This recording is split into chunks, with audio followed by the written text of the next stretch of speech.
ഒരു നിമിഷം ഈശ്വര പ്രാർത്ഥനയ്ക്ക് വേണ്ടി എഴുന്നേൽക്കുകയാണ്.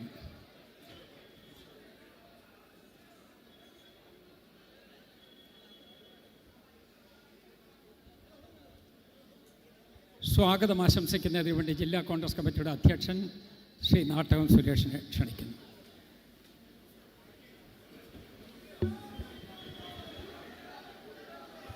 ഏറെ പ്രിയങ്കരനായ ഈ രാജ്യത്തിൻ്റെ കാവൽക്കാരൻ രാജകുമാരൻ പ്രിയപ്പെട്ട രാഹുൽജി, പ്രിയങ്കരനായ പ്രതിപക്ഷ നേതാവ് ശ്രീ വി ഡി സതീശൻ, പ്രിയപ്പെട്ട അധ്യക്ഷൻ ശ്രീ തിരുവഞ്ചൂർ രാധാകൃഷ്ണൻ ഉൾപ്പെടെ വേദിയിലിരിക്കുന്ന ബഹുമാന്യരായ MLA-മാർ, നേതാക്കന്മാർ, പ്രിയപ്പെട്ട സദസ്സിലിരിക്കുന്ന പ്രിയപ്പെട്ട സഹപ്രവർത്തകരെ, സുഹൃത്തുക്കളെ, ഐക്യജനാധിപത്യ മുന്നണി സ്ഥാനാർത്ഥിയായി മത്സരിക്കുന്ന പ്രിയങ്കരനായ ഫ്രാൻസിസ് ജോർജിനെ വിജയിപ്പിക്കണമെന്ന് അഭ്യർത്ഥിക്കുന്നതിന് വേണ്ടിയിട്ടാണ് ശ്രീ കൊടിക്കുന്നിൽ സുരേഷിനെയും ശ്രീ ആൻഡോ ആൻ്റണിയെയും വിജയിപ്പിക്കണമെന്ന് അഭ്യർത്ഥിക്കുന്നതിന് വേണ്ടിയിട്ടാണ് പ്രിയങ്കരനായ നമ്മുടെ നേതാവ് ശ്രീ രാഹുൽജി ഇവിടെ എത്തിച്ചേർന്നിട്ടുള്ളത്. പ്രിയപ്പെട്ടവരെ, സമയം കുറവ് മൂലം ദീർഘമായ ഒരു കാര്യത്തിലേക്കും കടക്കുന്നില്ല. ഈ രാജ്യത്തെ മതാധിഷ്ഠിത രാജ്യമാക്കി മാറ്റുന്നതിന് വേണ്ടി ശ്രമം നടത്തുന്ന മോദി ഭരണകൂടത്തിനെതിരായിട്ട് ഈ രാജ്യത്തെ മതേതര രാജ്യമാക്കി നിലനിർത്തുന്നതിന് വേണ്ടിയിട്ടുള്ള പോരാട്ടത്തിൽ ഏർപ്പെട്ടിരിക്കുന്ന പ്രിയപ്പെട്ട രാഹുൽജിയെ നിങ്ങൾക്ക് ഓരോരുത്തർക്കും വേണ്ടി ഹൃദയപൂർവ്വം ഞാൻ സ്വാഗതം ചെയ്യുകയാണ്. Respected Rahulji, we are proud of you Rahulji. You are the Messiah of our democracy, our secularism and our unity. We the people of Kottayam is sure that you will win surely in this match and save our country from the clutches of Narendra Modi and his fascist movements. On behalf of people of Kottayam and UDF District Congress Committee, I extend a very warm welcome to you, the land of letters, lakes and latex. പ്രിയപ്പെട്ട രാഹുൽജി, ഒരിക്കൽ കൂടി ഇവിടെ കൂടിയിരിക്കുന്ന ഈ മഹാജനസമൂഹത്തിൻ്റെ പേരിൽ ഞാൻ അങ്ങയെ ഹൃദയപൂർവ്വം കോട്ടയത്തിൻ്റെ ഭൂമിയിലേക്ക്, ഗാന്ധിജിയുടെ പാദസ്പർശമേറ്റ മണ്ണിലേക്ക് സ്വാഗതം ചെയ്യുകയാണ്. പ്രിയപ്പെട്ട നമ്മുടെ അധ്യക്ഷൻ പ്രിയങ്കരനായ തിരുവഞ്ചൂർ സാറിനെ നിങ്ങൾക്കേവർക്കും വേണ്ടി ഞാൻ സ്വാഗതം ചെയ്യുന്നു. പ്രിയപ്പെട്ട നമ്മുടെ നേതാവ് ശ്രീ വി ഡി സതീശൻ അവർകളെ നിങ്ങൾക്ക് ഓരോരുത്തർക്കും വേണ്ടി ഞാൻ സ്വാഗതം ചെയ്യുന്നു. പ്രിയപ്പെട്ട നമ്മുടെ MLA-മാർ, പ്രിയങ്കരനായ ശ്രീ ചാണ്ടി ഉമ്മൻ MLA, പ്രിയങ്കരനായ മാണി സി കാപ്പൻ, ഈ തെരഞ്ഞെടുപ്പിന് ചുക്കാൻ പിടിക്കുന്ന പ്രിയപ്പെട്ട ശ്രീ മോൻസ് ജോസഫ് MLA, പ്രിയപ്പെട്ട ശ്രീ PJ ജോസഫ് അവറുകൾ,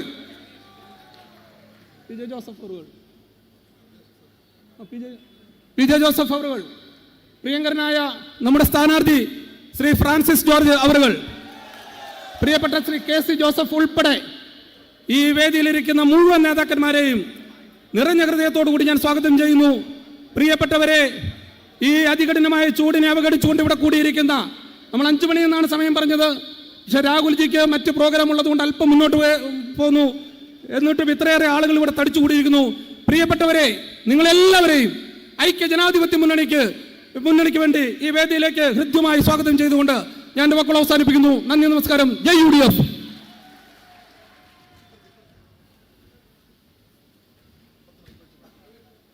നമ്മളുടെ പ്രിയങ്കരനായ നേതാവ് ശ്രീ രാഹുൽ ഗാന്ധി, നമ്മളുടെ പ്രിയപ്പെട്ട പ്രതിപക്ഷ നേതാവ് ശ്രീ വി ഡി സതീശൻ,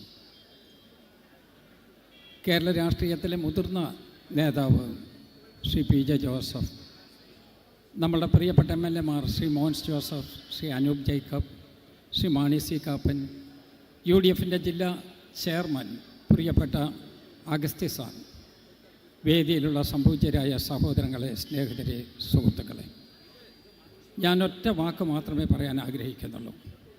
നമ്മളൊരു യുദ്ധഭൂമിയിലാണ്.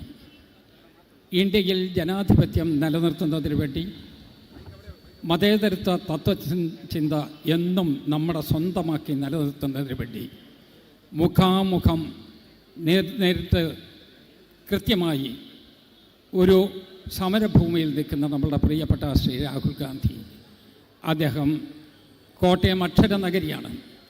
അക്ഷരനഗരിയിൽ ഒരു ആബാലവൃദ്ധം ആളുകളും വന്നെത്തുന്ന ഒരു സ്ഥലമാണിത്. കോട്ടയം എന്ന് പറയുമ്പോൾ തന്നെ കേരളത്തിൻ്റെ ഒരു പരിച്ഛേദമായി നമ്മൾ കാണുകയാണ്. ഇന്ത്യയിലെ ക്രിസ്ത്യൻ ദേവാലയം ആദ്യം വന്നത് കേരളത്തിലാണ്. മുസ്ലിം ദേവാലയം ആദ്യം വന്നതിലൊന്ന് ഈ കോട്ടയത്ത് തന്നെയാണ്. അങ്ങനെ എല്ലാ അർത്ഥത്തിലും ചരിത്രത്തിൻ്റെ ഭാഗമായ ഈ കേരളത്തിൻ്റെ മണ്ണിൽ ഈ മധ്യഭാഗത്ത് നമ്മുടെ ബഹുമാന്യനായ ശ്രീ രാഹുൽ ഗാന്ധി വന്നിരിക്കുകയാണ്. ഒരു കാര്യം മാത്രം ഞാൻ കൃത്യമായി ഓർമ്മിപ്പിക്കുകയാണ്. മതേതരത്വ സംരക്ഷണത്തിന് വേണ്ടി നമ്മളുടെ ജീവിതത്തിലെ കാണുന്നതിൽ ഏറ്റവും അധികം ആവേശത്തോടു കൂടി സമരം നടത്തിക്കൊണ്ടിരിക്കുന്ന, സന്ധിയില്ലാ സമരം നടത്തിക്കൊണ്ടിരിക്കുന്ന ശ്രീ രാഹുൽ ഗാന്ധി ഇന്ത്യൻ രാഷ്ട്രീയത്തിൻ്റെ ശുക്രനക്ഷത്രമായി ഉയരുന്നതിന് വേണ്ടിയാണ് നമ്മൾ ആഗ്രഹിച്ചു കൊണ്ടിരിക്കുന്നത്. ഇന്ത്യ ഒരു മാറ്റത്തിൻ്റെ വക്കിലാണ്. ആ മാറ്റം ജനകോടികളുടെ മനസ്സിൻ്റെ ആഗ്രഹമാണ്. കലർപ്പില്ലാതെ, നമ്മുടെ രാജ്യത്തെ കവർച്ചയില്ലാതെ, ഈ രാജ്യത്തെ സമാധാനകാംക്ഷികളായ ആളുകൾക്ക് എല്ലാവർക്കും ഒരുമിച്ച് ജീവിക്കാൻ കഴിയത്തക്ക വിധത്തിൽ, മതനിരപേക്ഷത ഉയർത്തിപ്പിടിക്കത്തക്ക വിധത്തിൽ ഇനി മറ്റൊരു മണിപ്പൂർ നമ്മുടെ ഇന്ത്യ രാജ്യത്തുണ്ടാകാതിരിക്കുന്നതിന് വേണ്ടി ശ്രീ രാഹുൽ ഗാന്ധിയുടെ നേതൃത്വം ഇന്ത്യൻ ജനത ആഗ്രഹിക്കുകയാണ്. അതിൻ്റെ പരിച്ഛേദമാണ് ഈ ചരിത്രമുറങ്ങുന്ന മണ്ണിൽ നമ്മൾ ഒരുമിച്ച് കൂടിയിട്ടുള്ളത്. ഞാൻ ദീർഘിപ്പിക്കുന്നതേയില്ല. അദ്ദേഹത്തിൻ്റെ വാക്കുകൾക്ക് വേണ്ടി നിങ്ങൾ കാതോർക്കുകയാണ് എന്നെനിക്കറിയാം. നമ്മുടെ പ്രിയപ്പെട്ട പ്രതിപക്ഷ നേതാവ് കേരളത്തിൽ ഈ ധർമ്മസമരത്തിന് ശക്തമായ രൂപത്തിൽ നേതൃത്വം കൊടുത്തുകൊണ്ടിരിക്കുന്ന കേരളത്തിലെ ജനാധിപത്യ വിശ്വാസികളുടെ എല്ലാവരുടെയും കണ്ണിലുണ്ണിയായ നമ്മുടെ പ്രിയപ്പെട്ട പ്രതിപക്ഷ നേതാവ് ശ്രീ വി.ഡി. സതീശനെ ആദ്യമായി സംസാരിക്കുന്നതിന് വേണ്ടി ഞാൻ ക്ഷണിക്കുന്നു. ഞാൻ എൻ്റെ വാക്കുകൾ ഉപസംഹരിക്കുന്നു. ഏറ്റവും പ്രിയങ്കരനായ രാഹുൽജി, വേദിയിലും സദസ്സിലും ഇരിക്കുന്ന ബഹുമാന്യരായ നേതാക്കളെ, സുഹൃത്തുക്കളെ, എനിക്ക് ഒറ്റ വാചകം മാത്രമേ പറയാനുള്ളൂ.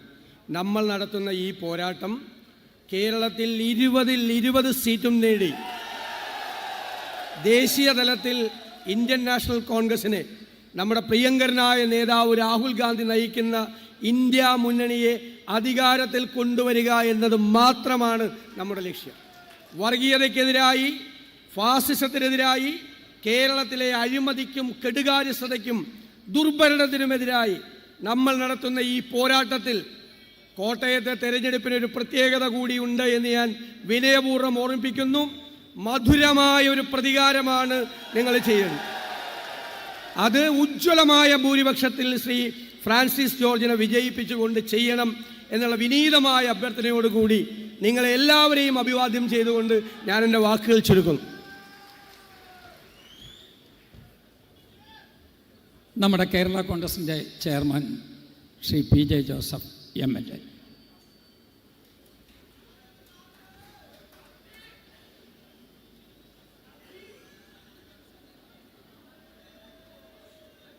ആദരണീയനായ രാഹുൽജി, പ്രതിപക്ഷ നേതാവ് ശ്രീ വി.ഡി. സതീശൻ, നമ്മുടെ പ്രിയങ്കരനായ സ്ഥാനാർത്ഥി ശ്രീ ഫ്രാൻസിസ് ജോർജ്, ശ്രീ തിരുവഞ്ചൂർ, മറ്റ് നേതാക്കളെ, സഹോദരന്മാരെ, രാഹുൽ ഗാന്ധി കൂടുതൽ സമയം സംസാരിക്കേണ്ടതുള്ളതുകൊണ്ട് ഞാൻ 2 മിനിറ്റ് കൊണ്ട് അവസാനിപ്പിക്കും. ഇന്ത്യ ഒരു മാറ്റത്തിൻ്റെ വക്കിലാണ്.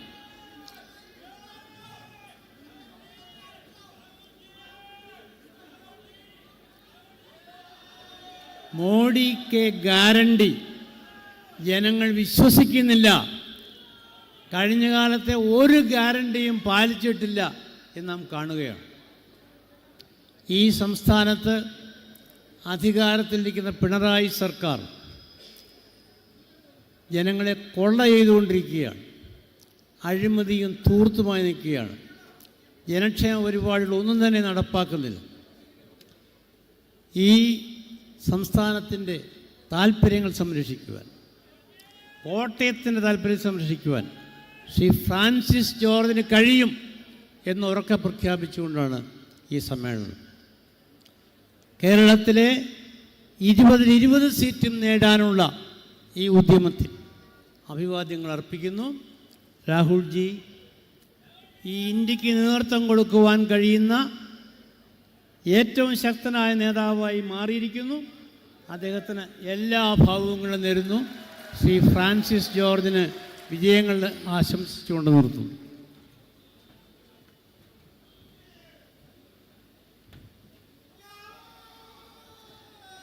നമ്മളുടെ ബഹുമാനപ്പെട്ട ശ്രീ രാഹുൽ ഗാന്ധി സംസാരിക്കും. അത് പ്രിയപ്പെട്ട ശ്രീ ഫ്രാൻസിസ് ജോർജ് മലയാളത്തിലേക്ക് ട്രാൻസ്ലേറ്റ് ചെയ്യും.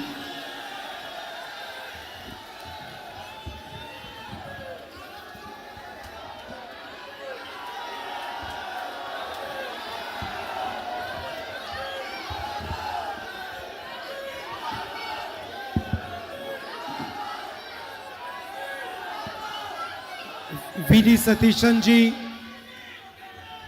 PJ Joseph ji, Radha Krishnan ji, Mon Joseph ji, Anup Jacob ji, Manisi Kappan ji, Chandy Omen ji, KC Joseph ji, Natakam Suresh ji, PC Thomas ji, our candidate from UDF, Francis K. George ji, leaders of the India Alliance, brothers and sisters, friends from the media, I'd like to welcome all of you here today.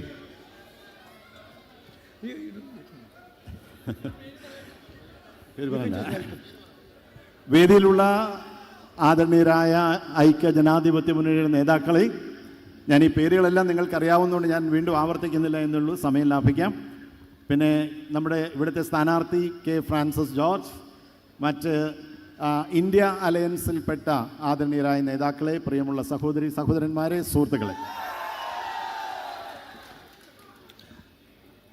Today, as I arrived at the last meeting, I was thinking of Oommen Chandy ji and remembering him, fondly remembering him, and thinking what a fantastic leader Kerala had produced. ഞാനിത് ഇവിടെ ഈ മീറ്റിങ്ങിൽ പങ്കെടുക്കുമ്പോൾ എൻ്റെ മനസ്സിലേക്ക് എത്തുന്നത് ആദരണീയനായ ശ്രീ ഉമ്മൻ ചാണ്ടി ജിയുടെ ഓർമ്മകളാണ്. അദ്ദേഹത്തെക്കുറിച്ച് പറയുമ്പോൾ എത്ര മഹാനായ ഒരു നേതാവായിരുന്നു അദ്ദേഹം എന്ന് ഞാൻ ഓർത്തു പോവുകയാണ്. I'd like to welcome all of you here. You've come quite a hot day and you've given me your time, so I'd like to thank you for that. നിങ്ങളെല്ലാവരെയും ഈ യോഗത്തിലേക്ക് സ്വാഗതം ചെയ്യാൻ ഞാൻ ആഗ്രഹിക്കുന്നു. നിങ്ങളെല്ലാം നിങ്ങളുടെ സമയം ഈ യോഗത്തിൽ പങ്കെടുക്കാനായിട്ട് ചെലവഴിച്ചിട്ടുണ്ട്. എനിക്ക് തീർച്ചയായിട്ടും നിങ്ങളെല്ലാവരോടും വലിയ നന്ദി ആ കാര്യത്തിലുണ്ട്.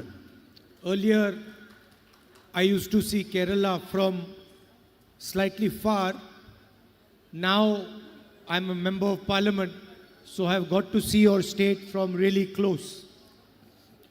മുൻപ് ഞാൻ കേരളത്തെ അല്പം ദൂരെ നിന്നാണ് കണ്ടിരുന്നത് അല്ലെങ്കിൽ ബന്ധപ്പെട്ടിരുന്നത്. പക്ഷേ ഇപ്പോൾ ഞാൻ കേരളത്തിൽ നിന്നുള്ള ഒരു പാർലമെൻറ്റ് അംഗം എന്നുള്ള നിലയിൽ ഞാൻ കേരളവുമായി വളരെ വളരെ അടുത്ത് ഇടപഴകുന്ന ഒരാളാണ്.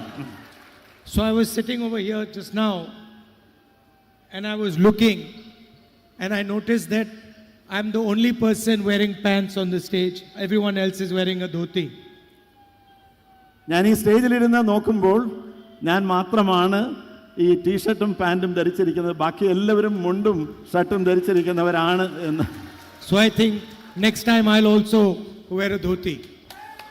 അതുകൊണ്ട് തീർച്ചയായിട്ടും അടുത്ത പ്രാവശ്യം ഞാനും മുണ്ട് ധരിച്ച് വരുവാൻ ആഗ്രഹിക്കുന്നു.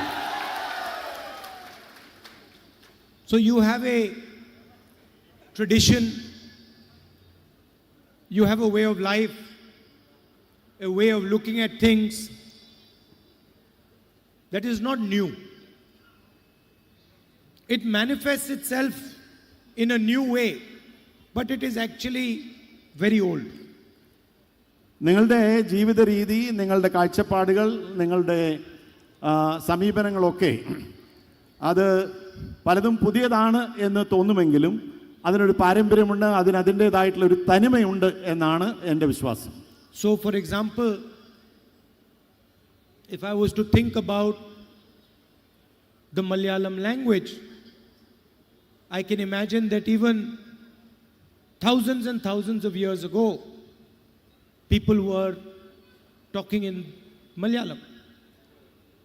ഇപ്പോൾ ഉദാഹരണത്തിന് മലയാളം ഭാഷ എടുത്താൽ അതേക്കുറിച്ച് പഠിക്കുമ്പോൾ മനസ്സിലാക്കാൻ കഴിയുന്നത് 100 വർഷം, ആയിരക്കണക്കിന് വർഷങ്ങൾക്ക് മുൻപ് തന്നെ ഈ ഭാഷ ഈ മേഖലയിലെ ജനങ്ങൾ ഉപയോഗിച്ചിരുന്നു എന്നുള്ളതാണ്. And maybe 500 years from now, there'll be a meeting in exactly this place, and the people will also be talking in Malayalam. I didn't get you properly. I said, ഒരു and 500 വർഷം കഴിഞ്ഞ് maybe 500 years from today, there will be a meeting here, similar meeting, we will all be gone, but the meeting will be in Malayalam. Okay, ഒരു 500 വർഷം കഴിഞ്ഞാൽ ഒരുപക്ഷെ നമ്മൾ ആരും ഈ ഭൂമുഖത്തുണ്ടായി എന്ന് വരില്ല, അല്ലെങ്കിൽ ഇവിടെ ഉണ്ടായി എന്ന് വരില്ല. പക്ഷെ മലയാളം ഇവിടെ നിലനിൽക്കും. മലയാളത്തിൻ്റെതായിട്ടുള്ള ആ ഒരു തനിമ ഈ നാട്ടിൽ എന്നും നിലനിൽക്കുമെന്നാണ് എനിക്ക് പറയാനുള്ളത്. So it is not really accurate to call Malayalam a language. അപ്പോൾ അതുകൊണ്ട് മലയാളം ഒരു ഭാഷ എന്നുള്ള രീതിയിൽ മാത്രമല്ല നമ്മൾ കാണേണ്ടത്. Because embedded in the language is the tradition of Kerala, the happiness of Kerala, the sadness of Kerala, the anger of Kerala. All these things are embedded inside the language.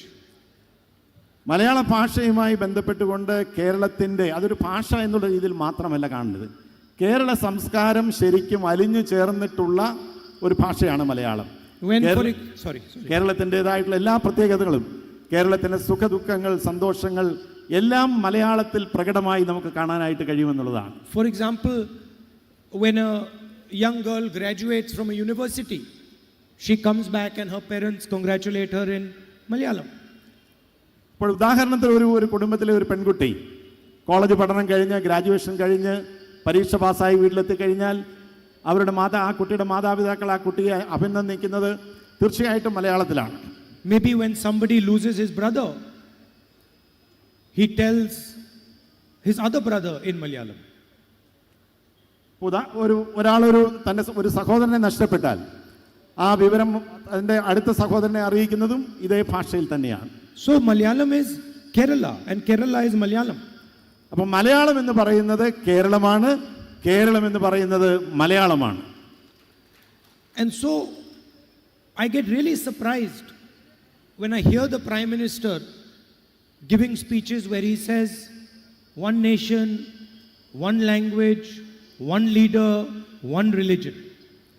അപ്പോൾ അതുകൊണ്ട് ഈ വൈവിധ്യം മറന്ന് നമ്മുടെ പ്രധാനമന്ത്രി അദ്ദേഹം പ്രസംഗിക്കുമ്പോൾ എല്ലാം പറയും ഒറ്റ രാജ്യം, ഒറ്റ ഭാഷ, ഒറ്റ സംസ്കാരം എന്നെല്ലാം അദ്ദേഹം പറയുന്നത് എന്തുകൊണ്ടാണെന്ന് എനിക്ക് മനസ്സിലാകുന്നില്ല. നമ്മുടെ രാജ്യത്തിൻ്റെ വൈവിധ്യമാർന്ന ഈ രീതികൾ അദ്ദേഹം മറന്നു പോകുന്നു എന്നുള്ളതാണ് എനിക്ക് അഭിപ്രായപ്പെടാനുള്ളത്. How can you tell the Tamil people that they should not speak Tamil, or the people of Kerala that they should not speak Malayalam, or the people of Bengal that they should not speak Bengali? എങ്ങനെയാണ് നമുക്ക് പറയാൻ കഴിയുക മലയാളികളോട് മലയാളത്തിൽ സംസാരിക്കാൻ പാടില്ല, തമിഴ്നാട്ടുകാരോട് തമിഴ് ഭാഷയിൽ സംസാരിക്കാൻ പാടില്ല, അതല്ലെങ്കിൽ ബംഗാളികളോട് ബംഗാളി ഭാഷയിൽ സംസാരിക്കാൻ പാടില്ല എന്ന് നമുക്ക് എങ്ങനെയാണ് പറയാൻ കഴിയുക? Every single Indian language is as important as every other language. നമ്മുടെ രാജ്യത്തെ എല്ലാ ഭാഷകളും മറ്റേത് ഭാഷകൾ പോലെയും ഒന്നിനൊന്ന് വ്യത്യസ്തമാണെങ്കിൽ പോലും അതുപോലെ തന്നെ എല്ലാം പ്രധാനപ്പെട്ടതാണ്. എല്ലാ ഭാഷകൾക്കും അതിൻ്റെതായ തനിമയും പ്രാധാന്യവും ഉണ്ട് എന്നാണ് എൻ്റെ അഭിപ്രായം. And so the BJP does this with language, it does this with where you're from, it does this with your caste, it does this with your religion. Wherever they get an opportunity, they divide our country. BJP എന്ന രാഷ്ട്രീയ പ്രസ്ഥാനം ഈ കിട്ടുന്ന അവസരങ്ങളിലൊക്കെ ഏതെങ്കിലുമൊക്കെ രീതിയിലുള്ള വിഭാഗീയതകൾ ഭാഷയുടെ പേരിൽ, അല്ലെങ്കിൽ സംസ്കാരത്തിൻ്റെ പേരിൽ, അതല്ലെങ്കിൽ മതത്തിൻ്റെ പേരിൽ അങ്ങനെയൊക്കെയുള്ള വ്യത്യസ്തതകൾ ഉണ്ടാക്കാനായിട്ടുള്ള പരിശ്രമങ്ങൾ നടത്തുകയാണ്. And the examples are everywhere for people to see. Anger in society, violence. You can look at Manipur, which is burning for the last almost 1 year. അതിൻ്റേതായിട്ടുള്ള പ്രതികരണങ്ങൾ ഈ രാജ്യത്ത് നമ്മൾ എവിടെ ചെന്നാലും നമുക്ക് കാണാനായിട്ട് കഴിയും. നമ്മുടെ രാജ്യത്തിൻ്റെ വിവിധ മേഖലകളിൽ പ്രശ്നങ്ങളുണ്ട്. ഇപ്പോൾ മണിപ്പൂരിൽ ഇപ്പോഴും അവിടെ പ്രശ്നങ്ങൾ അവസാനിച്ചിട്ടില്ല. Indian state is burning People are killing each other. And the Prime Minister has not gone there. ആ സംസ്ഥാനം കത്തിയെറിയാൻ തുടങ്ങിയിട്ട് എത്രയോ നാളുകളായി. പക്ഷേ ഇന്ത്യയുടെ പ്രധാനമന്ത്രി നാളിതുവരെ അവിടെ പോവുകയോ അവിടെ സന്ദർശനം നടത്തുകയോ ചെയ്തിട്ടില്ല. Are the people of Manipur not the people of India? മണിപ്പൂരിലെ ജനങ്ങൾ ഇന്ത്യയുടെ ഭാഗമല്ലേ, ഇന്ത്യയിലെ ജനങ്ങളല്ലേ? How can the leader of India not go to a state which is on fire? How can a leader of India not go to one of our states which is on fire?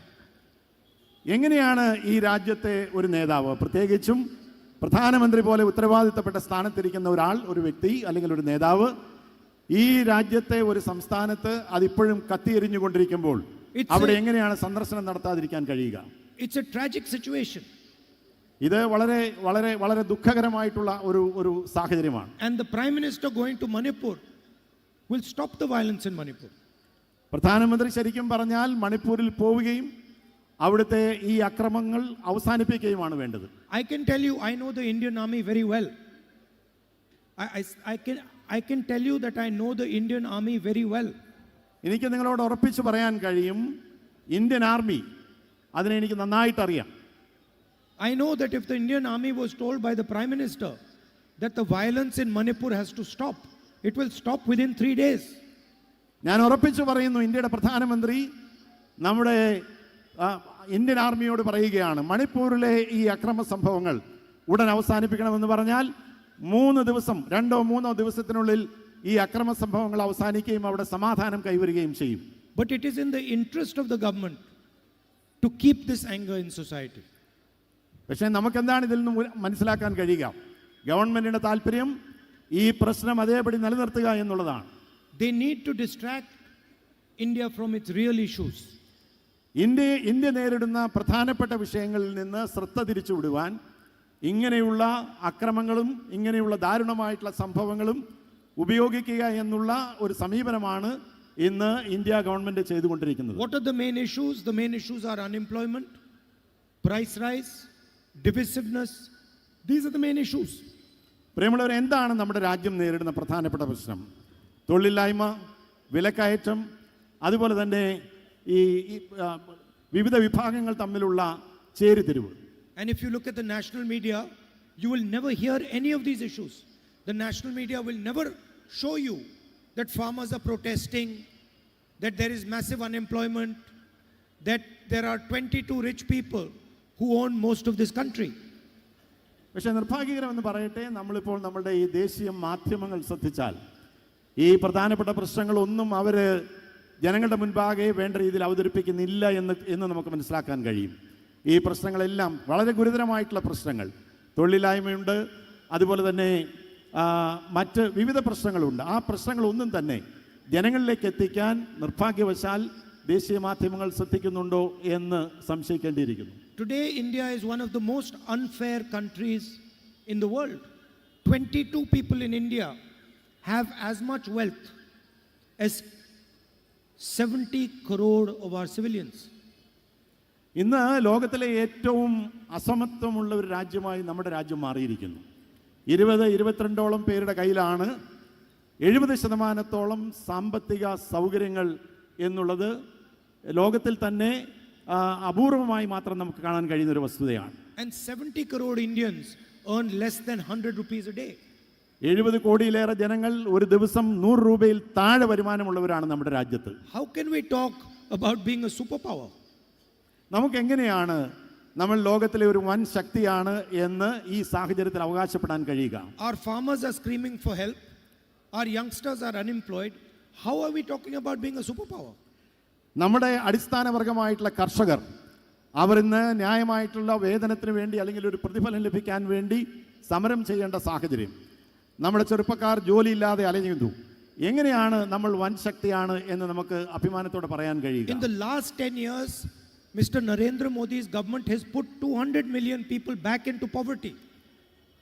കഴിഞ്ഞ ഈ ഏതാനും വർഷങ്ങളിൽ Narendra Modi government 200 ദശലക്ഷം ആളുകളെ വീണ്ടും ദാരിദ്ര്യരേഖയ്ക്ക് താഴേക്ക് കൊണ്ടുവന്നിരിക്കുന്നു. So the question is, what is the next government, the Congress government, the India Alliance government going to do to address this inequality and unfairness? അപ്പോൾ ഇന്ന് നമ്മൾ നേരിടുന്ന അല്ലെങ്കിൽ നമ്മൾ ചിന്തിക്കേണ്ട പ്രധാനപ്പെട്ട പ്രശ്നം എന്താണ്? ഈ തെരഞ്ഞെടുപ്പിന് ശേഷം വരാൻ പോകുന്ന ഇന്ത്യ അലയൻസ് ഗവൺമെൻറ് ഏത് മേഖലയ്ക്കാണ് പ്രാധാന്യം കൊടുത്തുകൊണ്ടുള്ള പ്രവർത്തനങ്ങൾ നടത്തേണ്ടത്? ഇന്ത്യയെ പഴയ രീതിയിലേക്ക്, നമ്മളുടെ ഇന്ന് കാണുന്ന ഈ അസമത്വം മാറ്റി നല്ല നിലയിലേക്ക് കൊണ്ടുവരുവാൻ എന്തൊക്കെയാണ് ചെയ്യേണ്ടത്? Now, the backbone of our society are India's women. Women are the backbone of our society. നമ്മുടെ സമൂഹത്തിൻ്റെ നട്ടെല്ല് എന്ന് പറയുന്നത് ഈ രാജ്യത്തെ സ്ത്രീകളാണ്, വനിതകളാണ്. What is her name? Sona. Sonam. Sona. Sona. Yeah. Sona is standing here. She is the future of India. ഇവിടെ എൻ്റെ തൊട്ടടുത്ത് You നിൽക്കുന്നത് come in front, come in front. Wait. Sona എന്ന പെൺകുട്ടിയാണ്. ഈ രാജ്യത്തിന്റെ ഭാവി എന്ന് സോനയെ വിശേഷിപ്പിക്കാൻ ഞാൻ ആഗ്രഹിക്കുന്നു. Girls like Sona are the future of our country. സോനയെ പോലുള്ള പെൺകുട്ടികളാണ് നമ്മുടെ രാജ്യത്തിന്റെ ഭാവി എന്ന് ഞാൻ എടുത്തു പറയാൻ ആഗ്രഹിക്കുകയാണ്. And Sona's mother spends 8 hours a day, 10 hours a day looking after her. സോനയുടെ അമ്മ ഒരു ദിവസം 8 മുതൽ 10 മണിക്കൂർ വരെ സോനയെ സംരക്ഷിക്കാൻ അല്ലെങ്കിൽ നോക്കി വളർത്താനായിട്ട് ചെലവഴിക്കുന്നു എന്നാണ് നമുക്ക് കാണാനായിട്ട് കഴിയുന്നത്. And she probably goes out and works for another 8 to 10 hours. ഒരുപക്ഷെ സോനയുടെ അമ്മ പുറത്തുപോയി 8-10 മണിക്കൂർ മറ്റു ജോലിയും ചെയ്യുന്നുണ്ടാകാം. Sona's father works just like his mother for 8 to 10 hours. സോനയുടെ അച്ഛനും തീർച്ചയായിട്ടും 8 മുതൽ 10 മണിക്കൂർ ജോലി ചെയ്യുന്ന ഒരാളായിരിക്കും. And both of them get compensated for the work they do outside their house. Both of them get compensated for the work they do outside their house. ഈ രണ്ടുപേരും അവരുടെ വീടിന് പുറത്ത് ചെയ്യുന്ന ഈ ജോലിക്ക് അവർക്ക് പ്രതിഫലം ലഭിക്കുന്നുണ്ട്. But her mother does not get compensated for the work that she does at home. പക്ഷേ പ്രശ്നം എന്താണ്? സോനയുടെ അമ്മയ്ക്ക് അമ്മ വീട്ടിൽ ചെയ്യുന്ന ജോലിക്ക് യാതൊരു പ്രതിഫലവും ലഭിക്കുന്നില്ല എന്നുള്ളതാണ്. So the hidden secret in Indian society is that our women work twice as hard as our men. അപ്പം നമ്മളുടെ സമൂഹത്തിൽ ഇന്ത്യ നമ്മുടെ രാജ്യത്തെ ഒന്നായി എടുക്കുമ്പോൾ നമ്മുടെ സമൂഹത്തിൽ ഒരു പ്രധാനപ്പെട്ട പ്രശ്നം എന്താണ്? നമ്മുടെ വനിതകൾക്ക് പുരുഷന്മാർക്ക് കിട്ടുന്നത് പോലുള്ള പ്രതിഫലം അവരുടെ അധ്വാനത്തിന്റെ ഫലം അവർക്ക് ലഭിക്കുന്നില്ല എന്നുള്ളതാണ്. Because they both go and work, they do their job, and then the mother comes home and does another job looking after the children and bringing them up. ഭാര്യയും ഭർത്താവും പുറത്തു പോയി ജോലി ചെയ്യുന്നു.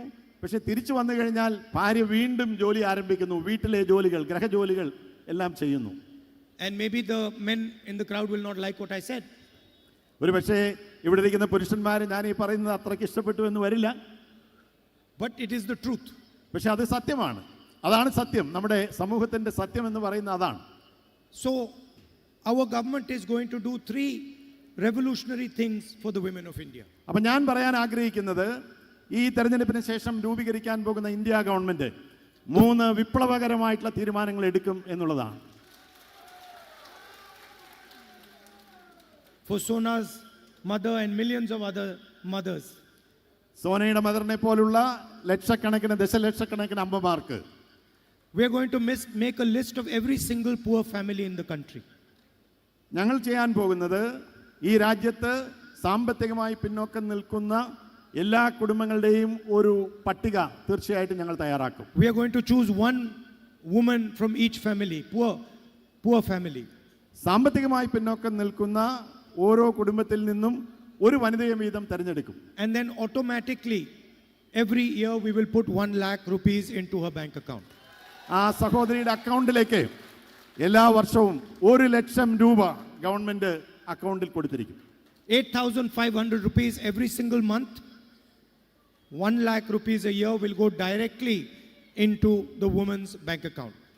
8,500 രൂപ പ്രതിമാസം, 1 ലക്ഷം രൂപ പ്രതിവർഷം അവരുടെ ബാങ്ക് അക്കൗണ്ടിലേക്ക് കൃത്യമായി എത്തിയിരിക്കും. Of course, the money will be spent for the family, but the woman will decide how the money is going to be spent. അതെ, തീർച്ചയായിട്ടും അത് ആ പണം എന്ന് പറയുന്നത് കുടുംബത്തിന് വേണ്ടി ഉപയോഗിക്കാനുള്ളതാണ്. പക്ഷെ അത് എങ്ങനെ ഉപയോഗിക്കണം, എപ്പോഴുപയോഗിക്കണം എന്നൊക്കെയുള്ള തീരുമാനമെടുക്കുന്നത് ആ കുടുംബനാഥയായിരിക്കും എന്നുള്ളതാണ് പ്രധാനപ്പെട്ട കാര്യം. Please do not think that this is a gift. ഇതൊരു സമ്മാനമായി നിങ്ങൾ ആരും കരുതേണ്ട കാര്യമില്ല. This is compensation for the women, for what the women do every single day in protecting our future, our children. ഇതൊരു സമ്മാനമോ അതല്ലെങ്കിൽ മറ്റേതെങ്കിലും തരത്തിലുള്ള ഒരു പ്രതിഫലമോ അല്ല. ഇത് നമ്മളുടെ വനിതകൾ, നമ്മുടെ സഹോദരിമാർ ചെയ്യുന്ന വലിയ സേവനം. ഈ രാജ്യത്തിൻ്റെ ഭാവി സംരക്ഷിക്കാൻ വേണ്ടി ഈ കുഞ്ഞുങ്ങളെ വളർത്തിക്കൊണ്ടുവരികയും തങ്ങളുടെ വീട്ടിൽ ചെയ്യുന്ന എല്ലാ ജോലിക്കുമുള്ള ന്യായമായിട്ടുള്ള അവരുടെ അവകാശമായിട്ടാണ് ഞങ്ങൾ ഇതിനെ കാണുന്നത്. And India will be the first government in the world to do something like this. ഇത് ഇന്ത്യ ആയിരിക്കും ഈ ലോകത്തിൽ ആദ്യമായി ഇങ്ങനൊരു പദ്ധതി നടപ്പിലാക്കാൻ പോകുന്നത്. And I guarantee you, just like happened with Manrega, many countries will line up behind us and do exactly the same thing. പ്രിയമുള്ളവരെ, ഞാൻ ഉറപ്പായി പറയാൻ ആഗ്രഹിക്കുന്നു, ഞാനൊരു ഗ്യാരണ്ടി തരാനായിട്ട് ആഗ്രഹിക്കുന്നു. നമ്മളുടെ മഹാത്മാഗാന്ധി തൊഴിലുറപ്പ് പദ്ധതി പോലെ ലോകത്തിലെ വിവിധ രാജ്യങ്ങൾ ഞാനിപ്പോൾ പറഞ്ഞ ഈ പദ്ധതി തീർച്ചയായിട്ടും അനുകരിക്കാനായി മുന്നോട്ട് വരും എന്ന് എനിക്ക് ഉറപ്പുണ്ട്. The second thing we are going to do for our women is we are going to give them 50% reservations in all government jobs and public sector units.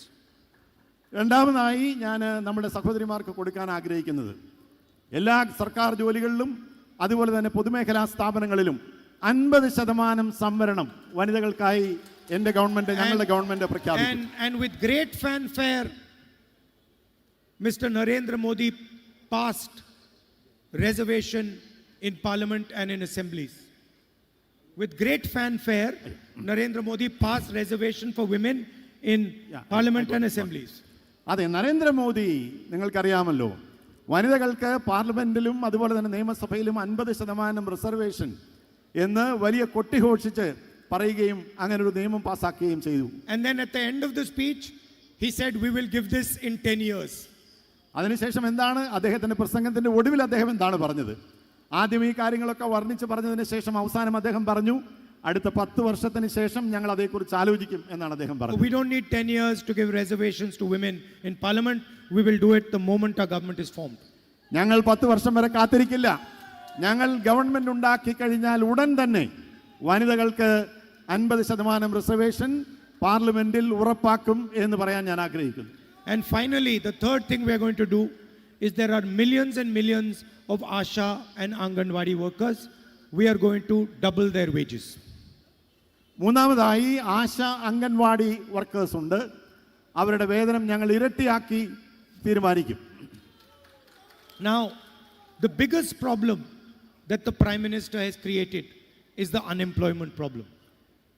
നമ്മുടെ പ്രധാനമന്ത്രി ഉണ്ടാക്കുന്ന ഏറ്റവും ഗുരുതരമായ പ്രശ്നം എന്ന് പറയുന്നത് നമ്മുടെ തൊഴിലില്ലായ്മ പ്രശ്നം തന്നെയാണ്. We have spent many hours in our party discussing how to resolve this issue of unemployment. ഞങ്ങളുടെ പാർട്ടി ഫോറത്തിൽ വേദിയിൽ മണിക്കൂറുകൾ ചെലവഴിച്ച് എങ്ങനെയാണ് നമ്മുടെ രാജ്യത്തെ തൊഴിലില്ലായ്മ പരിഹരിക്കാൻ കഴിയുക എന്നുള്ളതിനെക്കുറിച്ച് ചർച്ചകൾ നടത്തുകയുണ്ടായി. There are a few things that we are going to do immediately. Few things we will do immediately. അതിനുവേണ്ടി ഏതാനും കാര്യങ്ങൾ ഞങ്ങൾ ഉടൻ തന്നെ ചെയ്യുവാനായിട്ട് ആഗ്രഹിക്കുന്നു. We will simplify the GST, and instead of having 5 different GST taxes, you're going to have one, and it's going to be minimum GST. GST, goods and services tax, നിങ്ങൾക്കറിയാം, അത് ലഘൂകരിച്ച് ഞങ്ങളത് ഏറ്റവും എളുപ്പത്തിൽ അത് നടപ്പിലാക്കത്തക്ക രീതിയിൽ പ്രയോജനകരമായ രീതിയിലാക്കാനുള്ള തീരുമാനം ഉടൻ തന്നെ എടുക്കും. This will provide huge support to small and medium businesses who provide jobs in India. തീർച്ചയായിട്ടും അങ്ങനെ അത് ലളിതവൽക്കരിച്ച് കഴിയുമ്പോൾ നമ്മളുടെ ചെറുകിട ഇടത്തരം സംരംഭങ്ങൾ തുടങ്ങാനുള്ള വലിയ ഒരു ഉത്തേജനം അതിലൂടെ നമ്മുടെ ചെറുപ്പക്കാർക്ക് ലഭിക്കും. Today, the biggest billionaires in India can access bank loans. Small and medium businesses do not get bank loans. We are going to ensure that a huge amount of money goes from our banks to small and medium businesses. ഇന്നത്തെ നമ്മുടെ രാജ്യത്തെ സ്ഥിതി എന്താണ്? വൻകിട കോർപ്പറേറ്റുകൾക്ക് bank വായ്പകൾ കിട്ടാൻ യാതൊരു ബുദ്ധിമുട്ടുമില്ല. അതേസമയം ചെറുകിട നാമമാത്ര അല്ലെങ്കിൽ ചെറിയ സംരംഭകർക്ക് ബാങ്ക് ലോണുകൾ കിട്ടാൻ വലിയ പ്രശ്നമാണ്, വലിയ ബുദ്ധിമുട്ടാണ്. അങ്ങനെയുള്ള നടപടികൾ തീർച്ചയായിട്ടും ഞങ്ങൾ അധികാരത്തിൽ വന്നാൽ അത് ലഘൂകരിച്ച് ഈ രാജ്യത്ത് എന്തെങ്കിലും പുതിയ സംരംഭം ആരംഭിക്കാൻ ആഗ്രഹിക്കുന്ന ചെറുപ്പക്കാർക്ക് എത്രയും വേഗം അവർക്ക് ലോൺ ലഭിക്കാനുള്ള നടപടികൾ സ്വീകരിക്കും. We think that the Agniveer scheme is an insult to India's youth and our army, we are going to scrap it. Agniveer എന്നുള്ള പുതിയ ബി ജെ പി ഗവൺമെൻറ് കൊണ്ടുവന്ന പദ്ധതിയെക്കുറിച്ച് നിങ്ങൾക്കറിയാം. ആർമിയിലേക്കുള്ള റിക്രൂട്ട്മെൻറ്റുമായി ബന്ധപ്പെട്ടുകൊണ്ടാണ്. അത് നമ്മുടെ യുവജനങ്ങളെ അപമാനിക്കുന്നതിന് തുല്യമാണ്. ഞങ്ങൾ അധികാരത്തിൽ വന്നാൽ മിനിറ്റുകൾക്കുള്ളിൽ ആ അഗ്നിവീർ പദ്ധതി ഞങ്ങൾ നിർത്തലാക്കും. But by far the most important thing that we are going to do for our youngsters is what we call in Hindi, pehli naukri pakki. പക്ഷേ ഇതിനേക്കാളൊക്കെ പ്രധാനപ്പെട്ടൊരു കാര്യം ഞങ്ങൾ ചെറുപ്പക്കാർക്ക് വേണ്ടി ചെയ്യാനായിട്ട് ആഗ്രഹിക്കുന്നത് പഹ്ലി നൗക്കറി ആദ്യം Pehli naukri pakki meaning first job guaranteed. Pardon? First job guaranteed. അതെ, ഞങ്ങൾ ഈ പറഞ്ഞതിനേക്കാളൊക്കെ പ്രധാനപ്പെട്ട ചെറുപ്പക്കാർക്ക് പ്രയോജനകരമായിട്ടുള്ളത് ആദ്യം അവർക്ക് തൊഴിൽ എന്നുള്ളതിന് ഞങ്ങൾ ഊന്നൽ കൊടുക്കും. We are going to give a right to every single graduate in India, every single diploma holder in India of apprenticeship. രാജ്യത്തെ ഡിപ്ലോമ ഹോൾഡർ, ഡിപ്ലോമ പാസ്സായവർ, അതല്ലെങ്കിൽ ഗ്രാജുവേഷൻ ഡിഗ്രി എടുത്തവർ, അവർക്ക് അപ്രന്റീസ്ഷിപ്പ്, അവർക്ക് അവരുടെ നൈപുണ്യ മേഖലയിൽ ഒരു പരിശീലനം കൊടുക്കാനുള്ള നടപടി ഞങ്ങൾ സ്വീകരിക്കും. If you are a graduate or you are a diploma holder, the government of India is going to guarantee you a 1-year apprenticeship, training and a lakh of rupees in your bank account in a year, 8,500 rupees a month. നിങ്ങൾക്ക് ഒരു ബിരുദമോ അല്ലെങ്കിൽ ഒരു ഡിപ്ലോമയോ ഉണ്ടെങ്കിൽ ഞങ്ങൾ ഉറപ്പായി പറയുന്നു, നിങ്ങൾക്ക് ഒരു വർഷത്തെ പരിശീലനം നിങ്ങൾ തിരഞ്ഞെടുക്കുന്ന മേഖലയിൽ പരിശീലനത്തിന് വേണ്ടി പ്രതിമാസം 8,500 രൂപ, അതല്ലെങ്കിൽ ഒരു വർഷം 1 ലക്ഷം രൂപ നിങ്ങളുടെ ബാങ്ക് അക്കൗണ്ടിൽ നിങ്ങൾക്ക് ലഭിക്കും. Millions and millions of unemployed youngsters will get a 1-year employment, training and money in the bank. And India will get an extremely well-trained workforce. ദശലക്ഷക്കണക്കിന് ചെറുപ്പക്കാർക്ക് ഒരു വർഷത്തെ ഈ പരിശീലനവും അതുപോലെ തന്നെ ആ പരിശീലനത്തിന് വേണ്ട ഈ സാമ്പത്തിക സഹായം ലഭിച്ചു കഴിയുമ്പോൾ നമ്മുടെ രാജ്യത്ത് ഏറ്റവും മികച്ച ഒരു വർക്ക് ഫോഴ്സ് എന്ന് പറഞ്ഞാൽ എല്ലാ രീതിയിലും നൈപുണ്യമുള്ള കഴിവുള്ള ഒരു തൊഴിൽ സംഘത്തെ, ചെറുപ്പക്കാരുടേതായിട്ടുള്ള ഒരു വലിയ നിരയെ നമ്മുടെ രാജ്യത്തിന് ലഭിക്കും. For our farmers, we are very clear. If Mr. Narendra Modi can forgive the bank loans of the largest businesses in the country, we are going to forgive the bank loans of our farmers. Narendra Modi government ഇവിടുത്തെ വൻകിട കോർപ്പറേറ്റുകൾക്കാണ് bank ലോണുകൾ കൊടുക്കാൻ താല്പര്യപ്പെടുന്നതെങ്കിൽ ഞങ്ങൾ നേരെ മറിച്ച് ഈ രാജ്യത്തെ അടിസ്ഥാനവർഗമായിട്ടുള്ള കർഷകർക്ക് അവർക്ക് ലോൺ ലഭിക്കാനുള്ള, ബാങ്ക് വായ്പകൾ ലഭിക്കാനുള്ള നടപടികൾ ഞങ്ങൾ സ്വീകരിക്കും. And we are also going to guarantee legally a minimum support price for India's farmers. ഇന്ത്യയിലെ കോടിക്കണക്കിന് വരുന്ന കർഷകർക്ക് ഞങ്ങൾ നിയമപരമായി അവർക്ക് ഏറ്റവും കുറഞ്ഞ താങ്ങുവില, അവർ അധ്വാനിച്ച് ഉൽപ്പാദിപ്പിക്കുന്ന കാർഷിക ഉൽപ്പന്നങ്ങൾക്ക് MSP മിനിമം സപ്പോർട്ട് പ്രൈസ്, ഏറ്റവും കുറഞ്ഞ താങ്ങുവില ലഭിക്കാനുള്ള തീരുമാനം, അത് നിയമവിധേയമാക്കാനുള്ള നടപടി ഞങ്ങളുടെ ഗവൺമെൻറ് സ്വീകരിക്കും. And you can see that these ideas have a lot of thought behind them. You can see that these ideas have a lot of thought behind them. നിങ്ങൾക്ക് കാണാൻ കഴിയും ഈ ആശയങ്ങൾ അത് നടപ്പിലാക്കുന്നതിന് കുറേയേറെ പരിശ്രമങ്ങൾ തീർച്ചയായിട്ടും ആവശ്യമാണ്. These are ideas that have come from the people of India, not from some bureaucrat. ഞാൻ എടുത്തു പറയാൻ ആഗ്രഹിക്കുന്നു, ഈ ആശയങ്ങൾ ഞങ്ങൾക്ക് ലഭിച്ചത് ഈ രാജ്യത്തെ ജനങ്ങളിൽ നിന്നാണ്. അതല്ലാതെ ഈ രാജ്യത്തെ ബ്യൂറോക്രസിയിൽ നിന്നല്ല, സർക്കാർ ഉദ്യോഗസ്ഥന്മാരിൽ നിന്നല്ല. ഈ രാജ്യത്തെ സാധാരണക്കാരായിട്ടുള്ള ജനങ്ങൾ അവരുടെ ജീവിതാനുഭവങ്ങളിൽ നിന്ന് ഞങ്ങൾക്ക് പറഞ്ഞു തന്ന ആശയങ്ങളാണ് ഞങ്ങൾ നടപ്പിലാക്കാനായിട്ട്. This is your voice. ഇത് നിങ്ങളുടെ ശബ്ദമാണ്. This is your voice. ഇത് നിങ്ങളുടെ ശബ്ദമാണ്, ഈ രാജ്യത്തെ ജനങ്ങളുടെ ശബ്ദമാണ്. Now I want to leave you with one last thought. ഇനി എനിക്ക് ഏറ്റവും ഒടുവിൽ എൻ്റെ ഒരു ചിന്ത നിങ്ങളുമായി പങ്കുവെക്കാൻ ഞാൻ ആഗ്രഹിക്കുന്നു. Everybody knows that I fight the BJP. 24/7 I fight the BJP. 24 hours a day I fight the BJP. എല്ലാവർക്കും അറിയാം, ഞാൻ 24 മണിക്കൂറും BJPയുമായി ആശയപരമായി യുദ്ധം ചെയ്യുന്ന ഒരു പൊതുപ്രവർത്തകനാണ്. I disagree with them ideologically. I disagree with what they're trying to do to our country.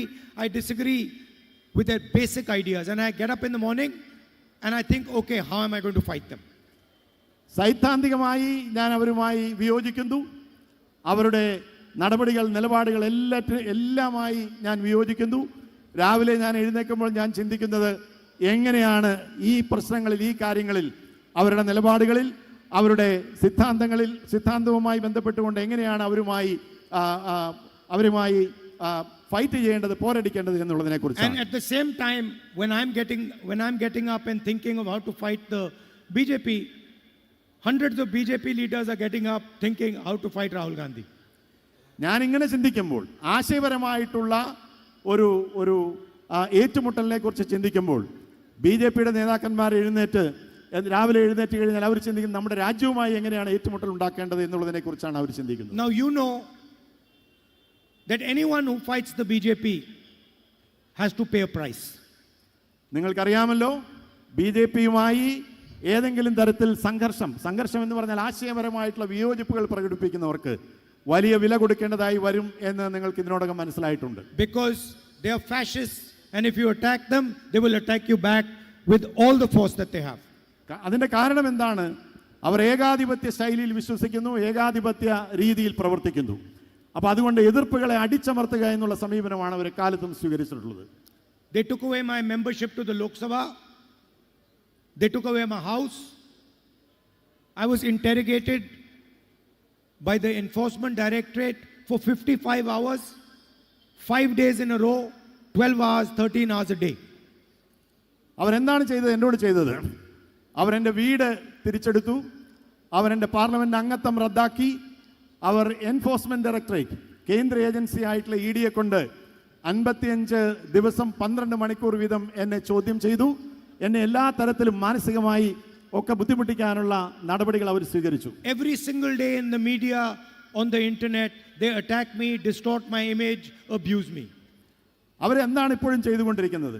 മീഡിയയിലൂടെ, നമ്മുടെ പത്രമാധ്യമങ്ങളിലൂടെ എന്നെ അപകീർത്തിപ്പെടുത്താൻ, എല്ലാ തരത്തിലും എന്നെ നശിപ്പിക്കാനുള്ള പ്രവർത്തനങ്ങളാണ് അവർ നിരന്തരമായി ചെയ്തുകൊണ്ടിരിക്കുന്നത്. So my question is, why is it that the BJP does not attack the Chief Minister of Kerala?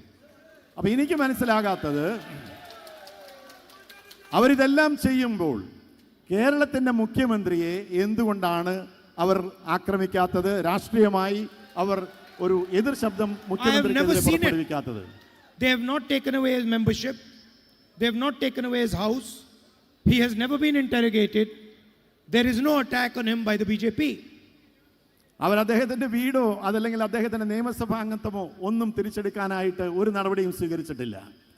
അവർ അദ്ദേഹവുമായി ഒരു ധാരണയിൽ പോകുന്ന ഒരു പ്രതീതിയാണ് ഉണ്ടാക്കുന്നത്. And the other interesting thing is, I come to Kerala and I attack the BJP. I attack their ideology. Wherever I go in the country, if you listen to my speech, my primary opponent is BJP. But the Chief Minister of Kerala is spending 24 hours a day attacking me. നിങ്ങൾ ശ്രദ്ധിച്ചിട്ടുണ്ടാകും, ഞാൻ എവിടെ ചെന്നാലും, കേരളത്തിൽ വന്നാലും കേരളത്തിലാണെങ്കിലും പുറത്താണെങ്കിലും, ഞാൻ എപ്പോഴും BJPയുടെ തെറ്റായിട്ടുള്ള ചെയ്തികൾക്കെതിരെ അതിശക്തമായിട്ടുള്ള എതിർ ശബ്ദം പുറപ്പെടുവിക്കുന്ന ആളാണ്. പക്ഷെ കേരളത്തിൻ്റെ മുഖ്യമന്ത്രി എന്താണ് ചെയ്യുന്നത്? അദ്ദേഹം BJPക്കെതിരെ ഒന്നും പറയുന്നില്ല. അദ്ദേഹം പറയുന്നത് മുഴുവൻ എനിക്കെതിരെയും കോൺഗ്രസിനെതിരെയുമാണ്. All the time, that's what he's doing. അത് അദ്ദേഹം ഇങ്ങനെ തുടർന്നുകൊണ്ടിരിക്കുകയാണ്. So keep in mind that those people that attack the BJP get attacked in return. അപ്പം നമ്മൾക്ക് മനസ്സിലാക്കാൻ കഴിയുന്നത്, BJPയെ എതിർക്കുന്നവർക്ക് തിരിച്ച് BJPയിൽ നിന്ന് അതിശക്തമായിട്ടുള്ള പീഡനം, എതിർപ്പുകൾ നേരിടേണ്ടി വരുന്നു എന്നുള്ളതാണ്. And for some reason, the BJP is not attacking the Chief Minister of Kerala. പക്ഷെ എന്തുകൊണ്ടെന്നറിയില്ല, എന്തോ ഒരു കാരണത്താൽ BJP കേരളത്തിൻ്റെ മുഖ്യമന്ത്രിയെ എതിർക്കുകയോ മറ്റേതെങ്കിലും രീതിയിൽ വിമർശിക്കുകയോ ഒന്നും ചെയ്യുന്നതായി കാണുന്നില്ല. I'd like to thank all of you for coming here this evening. I've learned a huge amount from the people of Kerala. You make India very, very proud. നിങ്ങളെന്ത് ഈ സായാഹ്നത്തിൽ ഇവിടെ എത്തിച്ചേർന്നതിന് നിങ്ങളെല്ലാവരോടും നന്ദി അർപ്പിക്കുവാൻ ഞാൻ ആഗ്രഹിക്കുന്നു. ഞാൻ ഒട്ടേറെ കാര്യങ്ങൾ കേരളത്തിലെ ജനങ്ങളിൽ നിന്ന് പഠിച്ചിട്ടുണ്ട്. ഇന്ത്യയെ മുന്നോട്ട് നയിക്കുന്നതിൽ, ഇന്ത്യയെ വലിയ തോതിൽ മുന്നോട്ട് കൊണ്ടുപോകുന്ന കാര്യങ്ങളെക്കുറിച്ചൊക്കെ എനിക്ക് കേരളത്തിലെ ജനങ്ങളിൽ നിന്ന് ഒട്ടേറെ കാര്യങ്ങൾ പഠിക്കുവാനായിട്ട് കഴിഞ്ഞിട്ടുണ്ട്. Thank you, Nandri. എല്ലാവർക്കും നന്ദി, നമസ്കാരം.